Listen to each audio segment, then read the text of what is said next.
All right, what's going on everyone, and welcome back. So my shop is a complete chaotic mess, and I've got this wood smithing project that's kicking my ass, so I decided to switch gears for a minute and make this simple jig that I'm gonna need for some upcoming projects. I call it the dog bone, and it is a self-centering dowel jig, so stick around and I'll show you how I made it. All right, to start this off with your piece of wood, you're gonna strike a line down the center of it lengthways, and then make 2 marks that are 5 inches apart, and then another mark that's directly in the center of those 2 marks. So these 2 outside marks are gonna be for the dowels that actually reference this jig to the lumber you're gonna be putting your dowels in. And the center hole will be for obviously your drill bit and your guide bushing. So now I'm just scribing out these radiuses on the end because mine's in the shape of a dog bone, and now I'm just kind of drawing that out so I'll have something to reference when I go cut this out on the bandsaw. Now you can leave your piece of wood in a rectangle shape. This is just more for aesthetic purposes and does not affect any way in how this works.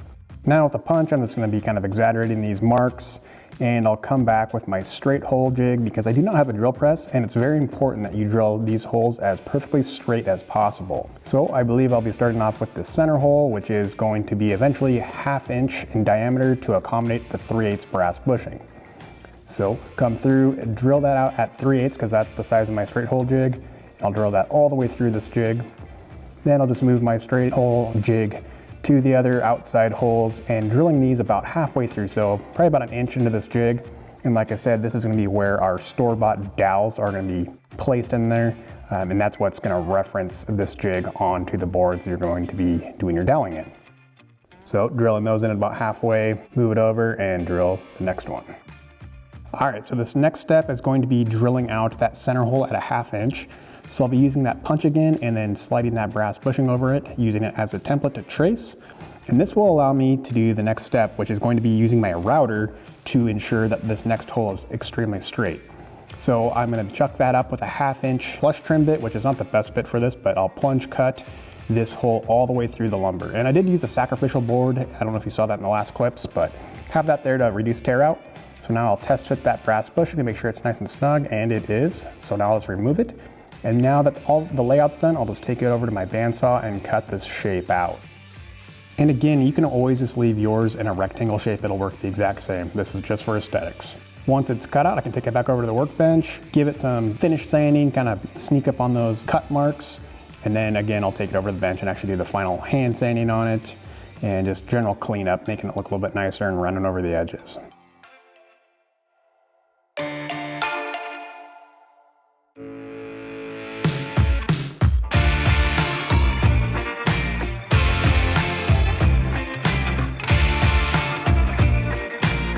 All right, so once I'm finished up with this boring hand sanding, I can then begin to place this brass bushing in that center hole. So with a little CA glue or super glue, I'm just lightly coating the outside of this brass bushing, and then I'll knock it in with my mallet until it's as flush as possible.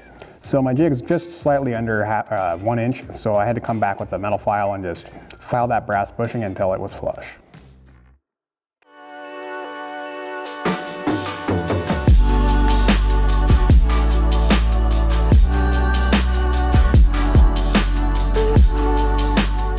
So after a little bit more light hand sanding to take care of any blemishes, I'll be pushing in the store-bought dowels. Now I didn't put any glue on these, that way if one ever got broke, it would make it a lot easier to replace. And then with just some homemade paste wax, I'll be coating the whole thing just to give it that extra flair and finished look. And now this thing is ready for service.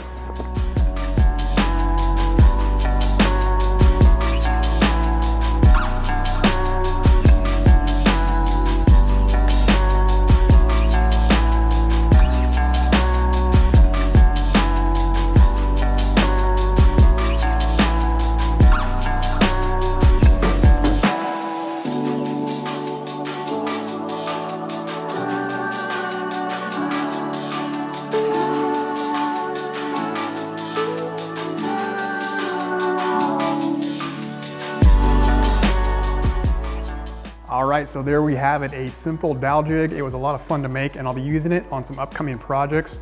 But for now, it's time to get the shop picked up and continue on this chair build that I have going on. So be on the lookout for that, and thanks for watching, and I'll catch you on the next one.